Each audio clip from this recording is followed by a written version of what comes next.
এবং ডক্টর ইউনূসকে আমরা বিচারের আওতায় নিয়ে আসবো যদি সঠিকভাবে নির্বাচন না হয়। তাকে বিচারের কাঠগড়ায় দাঁড়াতে হবে। শেখ হাসিনা এখান থেকে চলে গেছে, কিন্তু আমরা ডক্টর ইউনূসকে যাইতে দেব না। এখানে আমরা বলেছিলাম যে যাদেরকে আমরা রেফারি হিসেবে দিলাম যে এই খেলার মাঠে নির্বাচন আয়োজন করবে, তারা কেন নির্বাচনে নিজেরাই প্রার্থী হতে চায়। সেই দিন আলী রিয়াজ স্যার আমাকে একবারে থামিয়ে দিয়েছে যে তুমি বসো, তুমি বসো, এইভাবে এইভাবে বলেছে, আমাকে বলতেই দেবে না। আলী রিয়াজ স্যার, আপনি এই এজেন্ডা, এই আমি তো ঐকমত্য কমিশনের, আমরা তো একটা পার্ট, সেই পার্ট হিসেবে আমরা বলেছি যে আমরা চাই এই অন্তর্বর্তীকালীন সরকারের উপদেষ্টা নির্বাচনে প্রার্থী না হোক। উনি একদম বলতেই দিলেন না। তো তাহলে আপনারা নিজেরা আগে ঠিক করেন যে আপনারা খেলোয়াড় নাকি আপনারা রেফারি।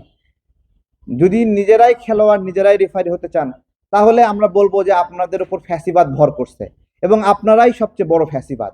কারণ এত বড় একটা গণ অভ্যুত্থানের পরে সেই গণ অভ্যুত্থানটা কেন ছিল? যে যারা ক্ষমতায় আছে তারা নির্বাচন আয়োজন করতে চায় এবং তারা ক্ষমতায় থেকে নিজেরাই ভোটের প্রার্থী হবে, তারপরে নিজেরাই এমপি হয়ে সংসদে যাবে। এইটাই তো আমাদের দ্বন্দ্ব ছিল, যে তারা এইভাবে পারবে না।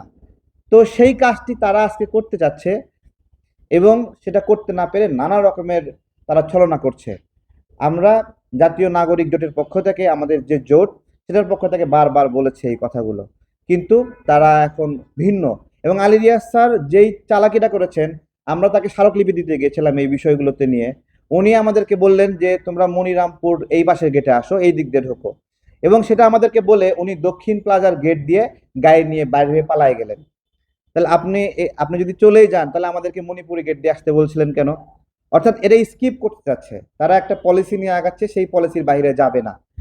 তো এই যদি হয়, এই যদি থাকে ডক্টর ইউনূসের মনে, এই যদি থাকে আলী রিয়াজদের মনে, তাহলে আমরা তাদেরকে বলতে চাই আপনারা এই গণ অভ্যুত্থানের কেউ না। কেউ না মানে কেউ না, আপনারা কোথাও ছিলেন না এই গণ অভ্যুত্থানের মধ্যে। এই গণ অভ্যুত্থানে আমাদের পক্ষে একটা স্টেটমেন্ট দেননি, একটা কথা বলেননি আপনারা, এবং আপনাদের কেউ ক্ষতিগ্রস্ত না। এবং আজকে বলছি যে আপনারাও এই সরকারের শেষ সময়ে এসে এখান থেকে পালায় যাবেন। হয়তো বা এমন হতে পারে যে ঠিক আগ মুহূর্তে এসে আপনারা বলছেন দায়িত্ব পালন করলাম না, চলে গেলাম এখান থেকে, এবং আপনি দেশে আর একটা ম্যাসাকার লাগায়ে দিয়ে পালানোর চেষ্টা করবেন। এবং আমরা সেটা বলছি, আমরা সেই পালাতে দেব না। এবং ডক্টর ইউনূসকে আমরা বিচারের আওতায় নিয়ে আসবো যদি সঠিকভাবে নির্বাচন না হয়। তাকে বিচারের কাঠগড়ায় দাঁড়াতে হবে। শেখ হাসিনা এখান থেকে চলে গেছে, কিন্তু আমরা ডক্টর ইউনূসকে যাইতে দেব না। এখানে ডক্টর ইউনূসকে পরিষ্কার করতে হবে যে তার গ্রামীণ ফোন রক্ষা, গ্রামীণ ফোনের উন্নয়ন, গ্রামীণ ব্যাংকের উন্নয়ন, সেজন্য উনি আসছিলেন এখানে, নাকি বাংলাদেশের জন্য এসেছিলেন। আমাদের তো তাহলে চরম ভুল হয়ে গেছে যে ডক্টর ইউনূসকে বিশ্বাস করে।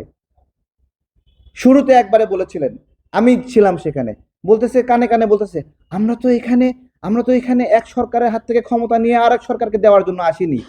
মানে অনেক বড় একটা আকাঙ্ক্ষা যে তিনি অনেকদিন থাকবেন, অনেক কিছু করবেন, এইসব বিষয়।